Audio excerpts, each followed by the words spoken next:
Welcome to my podcast. Do me a favor, right quick. I need y'all to subscribe to my TikTok and subscribe to my YouTube. Simply because I'm trying to build my clientele and build my views. All right, so without further ado, I'm going to introduce myself. My name is Milton ENT.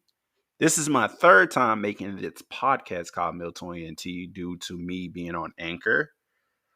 But I'm going to be consistent on Spotify, and I'm going to do comedy, video games, movies, and most importantly, pro wrestling. So without further ado, I'm going to talk to y'all today about pro wrestling. And I'm going to talk to y'all today about subjects such as MJF, CM Punk, WWE, AEW, and so many other things. So I'm going to address the elephant of the room. The big giant nasty, stinky, snarling elephant in the room. That elephant is called Philip Jack Brooks, aka CM Punk, people. And the reason why I am calling my boy Punky Brewster out is because it is. CM Punk is very problematic.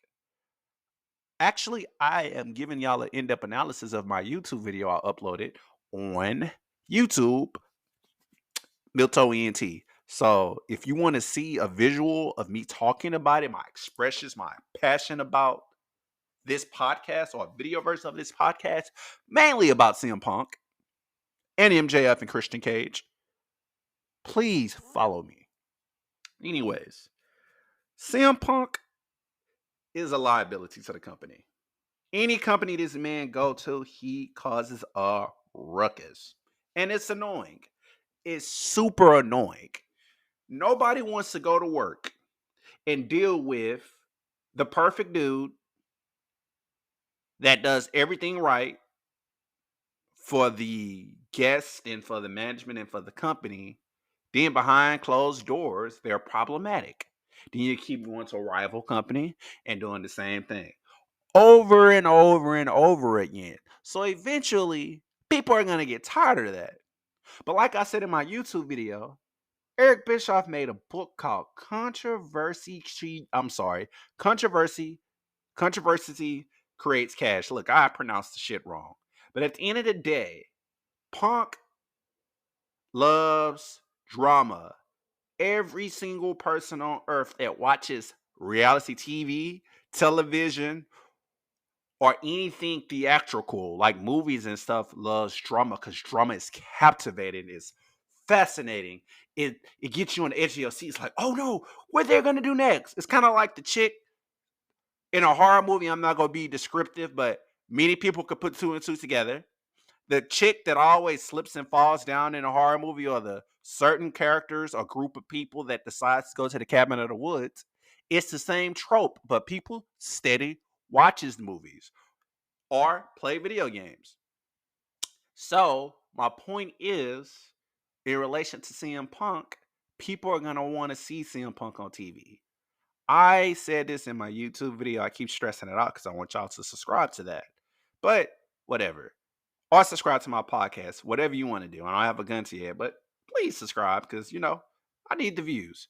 So I mentioned in my YouTube video that CM Punk can possibly get hired back in Chicago, Illinois at Survivor Series this year. Simply because of this. Hulk Hogan was fired or let go, lost his Legends contract in the WWE when he said some racial allegations about black people when Brooke Hogan was dating a black guy. Then do y'all remember years later, Hulk Hogan came on to WrestleMania with very few cheers and boos. Like, wow. It's similar to my stand-up comedy gigs. Like, if I say something controversial, I get a quiet audience. So Hogan debuted back at WWE, and he was with Titus O'Neil. So WWE just said, oh, you know what? People probably forgot about this Hulk Hogan thing. So let's just pair him up with Titus O'Neil and make Titus O'Neil the WWE brand ambassador because, he's a black guy. And people are going to love it. No, they're not. People these days are sensitive. With me doing stand-up comedy, it's some shit I can't say without people crying about it.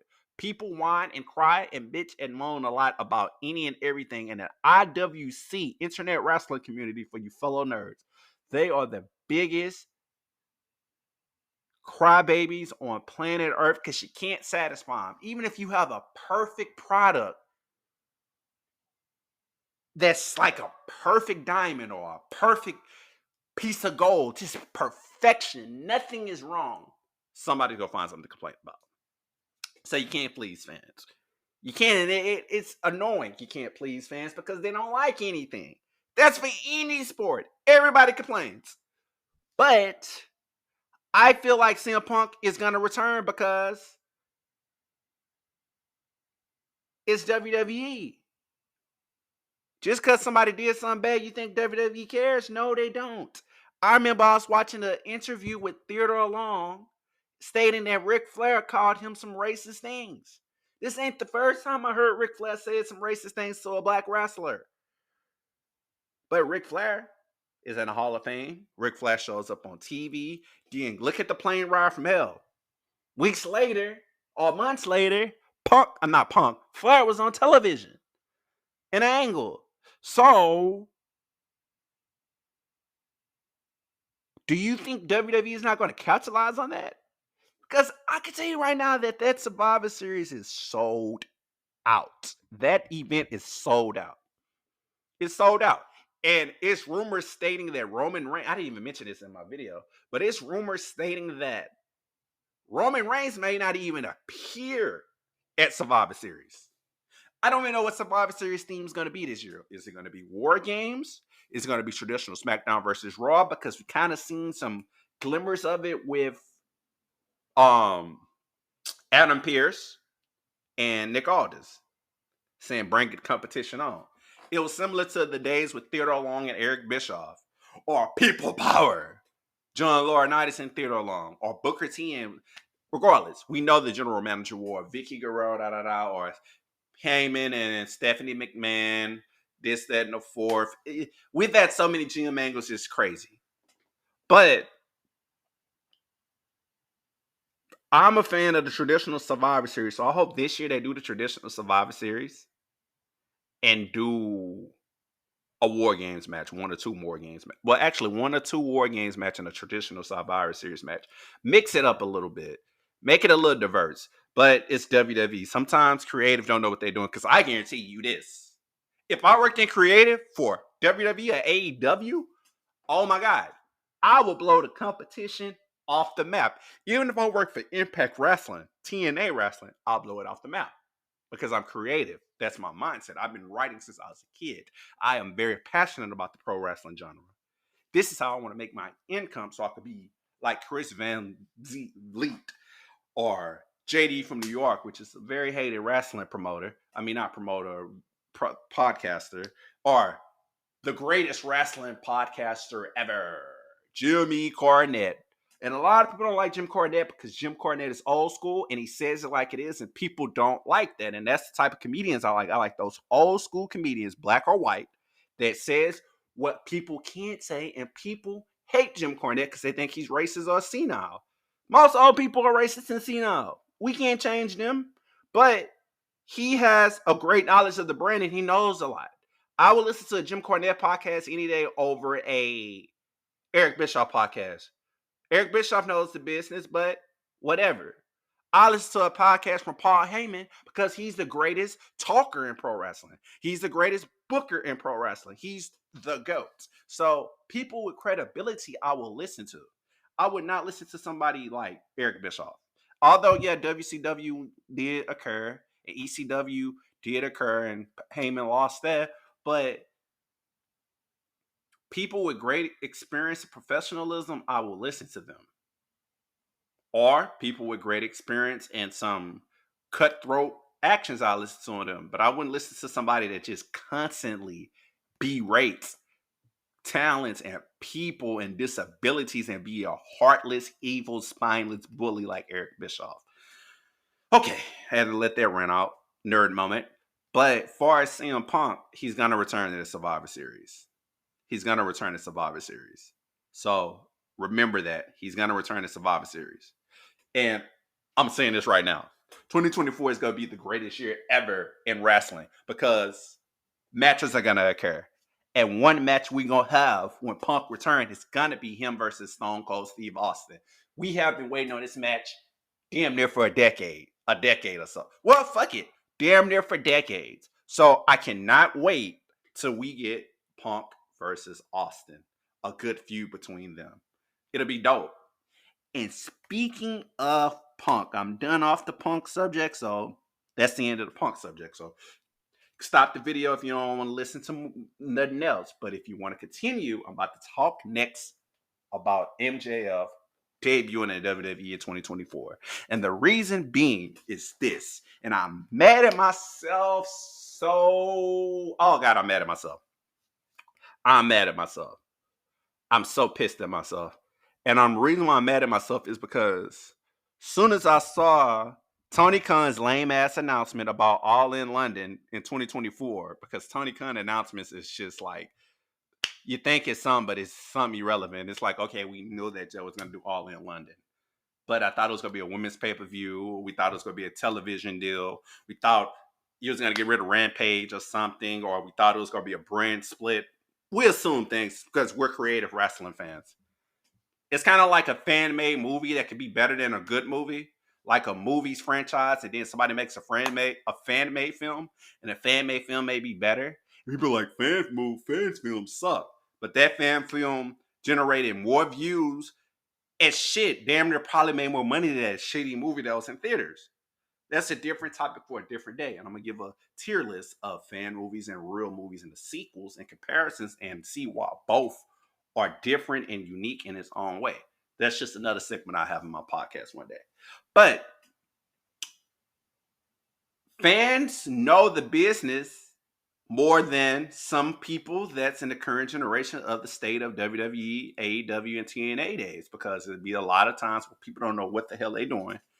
And God forbid, I hate to say it, but creative minds like Vince McMahon or Vince Russo kind of knew how to do the brand because Vince was born into the company.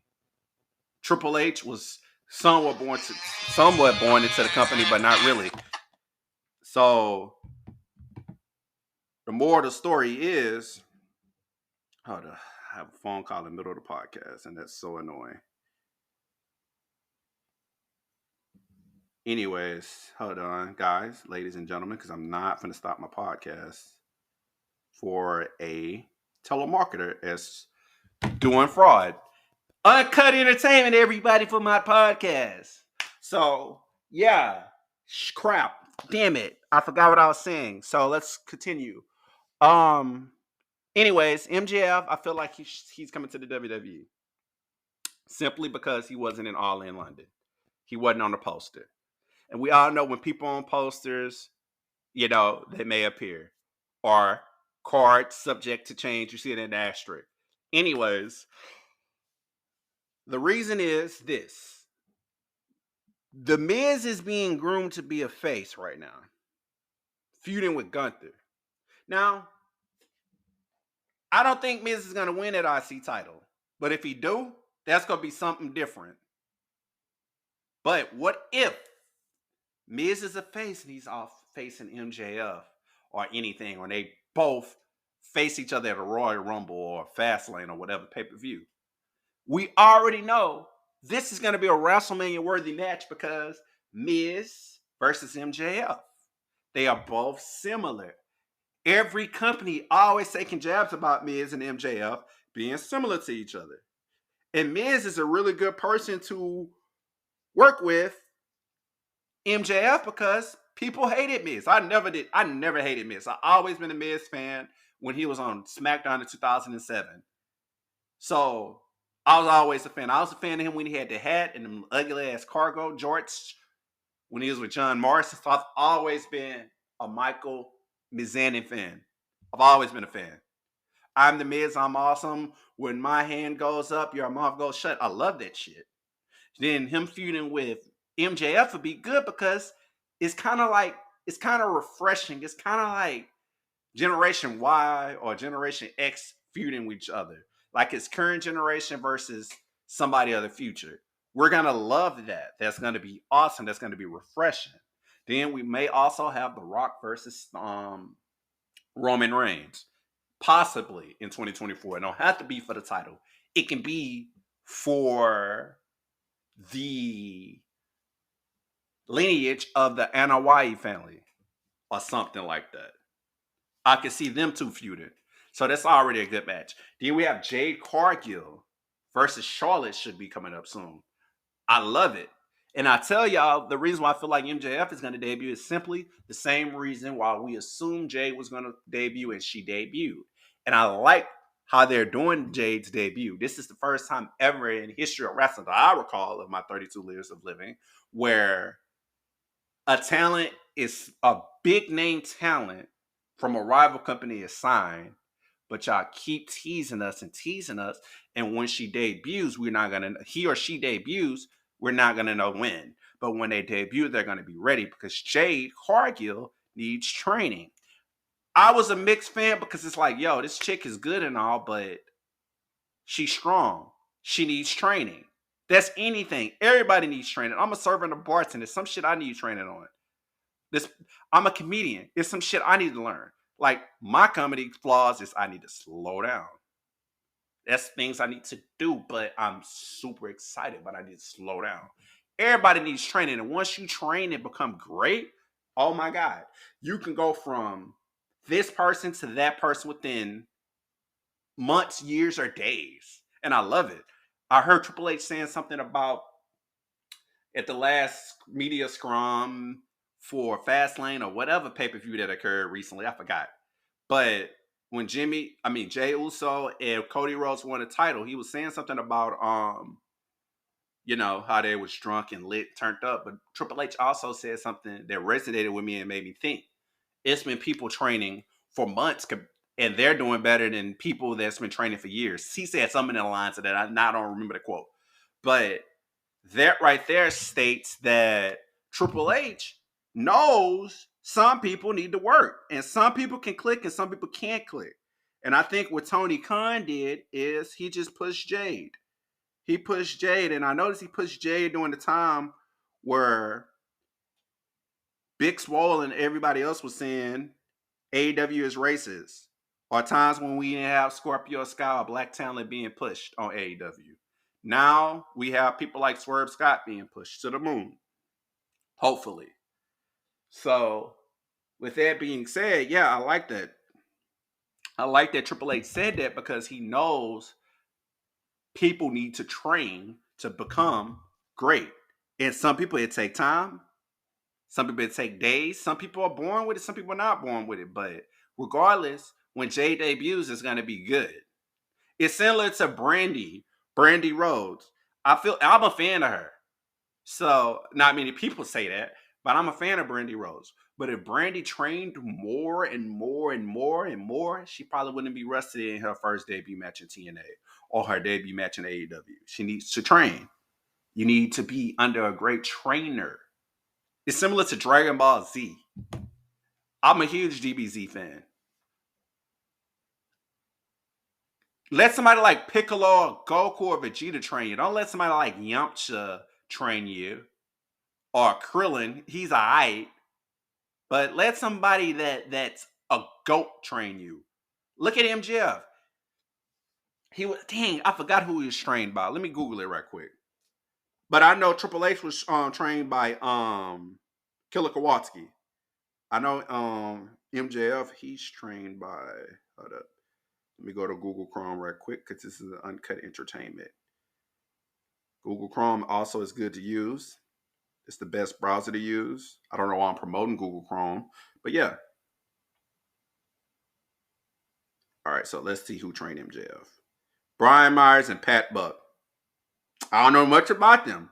I know Pat Buck was in WWE, It Creative, and I know Brian Myers is like, he was with the Major Brothers, but his name is not Curtis Axel, but Kurt Hawkins, yeah. Yeah, I don't know. But I'm looking right now, and Brian Myers is trained by Mikey Whipwreck. And Mikey Whipwreck was really good in ECW. And then Mikey Whipwreck was trained by Mick Foley. So, similar to this, it could be a pattern of people. If you was trained by the GOATs and then you train somebody else, then you can touch gold. I like it. So that's a real good way to describe it. But anyways, MJF versus Miz feud would be awesome. And another thing I like about AEW is when MJF leaves, we need somebody to be that guy to carry the company on his back. We wanted it to be Wardlow, but creativity-wise, it's not Wardlow. We wanted to be Adam Copeland, but age-wise, it's not him. And I feel like Adam Copeland is not gonna be around that long. I don't know why I feel that way. He's a good wrestler. I've always been a fan of Edge, but I just feel like whatever. But creativity-wise, AEW needs to create a wrestler that could be so good that'll be better than MJF and CM Punk. Because Collision ratings are like plummeting down without CM Punk, people say. Then some people say they like Jay White them and the Bullet Club Gold being on Collision. It's mixed reviews about that. But I like Bullet Club Gold. They pretty interesting. Although I'm kind of tired of the Bullet Club concept because it's like a recycled NWO concept. But Bullet Club Gold is good. We got Kenny Omega. We got Kenny Omega and Chris Jericho. Who knows? But like I said in my video on YouTube, they need to create some wrestler or faction that could put AEW on a map. And they need good creative minds. You have Jim Ross. Y'all even invited Jim Cornette in Louisville, Kentucky for a ticket. And if Jim Cornette arrived in AEW, a lot of people watch the product even more. And you know Jim was going backstage to talk to them. They go probably offer him a creative role. But who knows? Maybe Jim Cornette's going to work with AEW in 2024. As much as he shits on the company, who fucking knows? But it'll be great if AEW had a good creative mind. And you have Jim Ross, the greatest booker and commentator ever that's living. Y'all have him for the company. My boy be fucking up calling people names they was in the WWF and the WWE days. Have somebody like him who built great talent, who was in the territorial days with Jim Cornette, Vince McMahon, Sr. and Jr., and have him be the guy to give you a creative mind. Have Tony Schiavone be one of them. I don't know if Tony and Jim are part of the creative team. I know it's the Young Bucks and Kenny Omega and Paige. Good young guys, but we tired of them. We need something refreshing. We need a good faction. We don't have. I never thought we'd have Big Show in AEW. I never thought we'd have Ric Flair in AEW. We have a lot of people in AEW right now that I never expected. Edge, I never thought. I'm sorry, Adam Copeland. I never thought he'd be in AEW, but they are. So get you a wrestler that's unknown sometimes and build them. Similar to Ricochet. I'm a Ricochet fan because I followed him in the Lucha Underground days of being Prince Puma. And then years later, I found out that was Ricochet. Bro, to me, if Ricochet left WWE, I would bring back the Prince Puma gimmick, call up Dario Cueto from MLW or somebody, let him be his manager, mouthpiece, get that nostalgia back, build Prince Puma up, bring some other good wrestlers like some unknown wrestler, build them up, or some New Japan talent, build them up, and bro, you got a good product. Because again, me personally, maybe I'm the only person on earth that's gonna say this, but I love Lucha Underground, especially with Prince Puma and Mil Muertes. Bro, come on now, bro. Come on now, man. Have a character like that carrying your company? You got it. Because the thing about Prince Puma, The Rock tweeted how good he was. Hell, get somebody like The Rock or somebody, although it's kind of going to be hard because he's going to be a WWE loyalist, but you never know. Get somebody good to be in the company. We can't get The Rock, can't get Stone Cold, we can't get Undertaker. You could probably get Glenn Jacobs, aka Kane. You got to get somebody, because if you get somebody like Kane in AEW for a few matches and have him feuding with Luchasaurus at All In, That'll be good. Or have somebody like Batista come in and let him feud with Wardlow. Something. You got to think outside the box or have some unknown wrestler. Build him up to be a great gimmick and let him shine. Similar to Brian Pillman Jr. and Brock Anderson. Every time I saw them, I turned the TV off because they were boring to me. But it's not their fault, it's creativity-wise fault. But it's rumored that Pillman Jr. and Brock Anderson are going to be in WWE and form a faction with Orton. And I already know that faction is going to be fire, especially working with Randy Orton. Randy Orton is the GOAT. Randy Orton is the only wrestler I know in the WWE right now that's like one of the top 5 favorite wrestlers of all time on many people's list that's still in the company. That's not a part-timer that I pray to God that don't become a part-timer. But Randy is dedicated because his grandpa did it, his daddy did it, and he's doing it. And having Brian Pillman's son and Arn Anderson, one of the 4 Horsemen sons, under your tutelage, that shit is good. I've never thought of that. That's good. So I feel like that's going to be a good move for the WWE. So AEW, you need to think of something. Because you got this faction that's going to build and may carry on to WrestleMania. You may have another Evolution debut or something like, who knows what may occur. Then you got MJF versus The Miz, Punk versus Austin, Rock versus Cena, Rock versus Reigns, or let Brock return and do Brock versus Rock again. Like, come on. The way I write WWE, the Creed brothers have been on Raw and NXT this week. Or last week. No, this week. In stupid ass gimmick like trick or treat TLC. Some bullshit. But me, I will have the Creed brothers work with somebody like Brock Lesnar. Let Brock Lesnar be their trainer. Train him to be dominant beast. Form a faction with Brock. Capture all the titles in the WWE, and that's cool. AEW-wise, with MJF leaving, they need to build somebody good like a Daniel Garcia character, or like I said, when Ricochet contract goes up, put him in the feud, like make him a Prince Puma, make him like put him up with Penta Jr. and everybody, like make a faction with former Lucha Underground people. Big Show, put him in a faction, bring back Jericho. I would do something that's out the box because y'all have Sting. I hate to say it, but sign somebody like Goldberg. We all hate Ryback. Sign Ryback. People hate him. Sign David Benoit. That'll be the biggest swerve in professional wrestling history because shit ain't never been done like that. But like Jimmy Superfly Snuka was accused of murder, and you know when that occurred, Tamina Snuka has been off TV or been jobbered, this, that, and the fourth, and then a couple years later, she was a champion, a tag team champion, then she lost.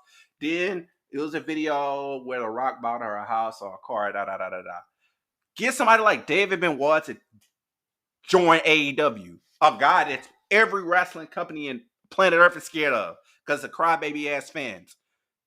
Screw what Chris Benoit did to his family because that's fucked up. I don't like it. It's evil.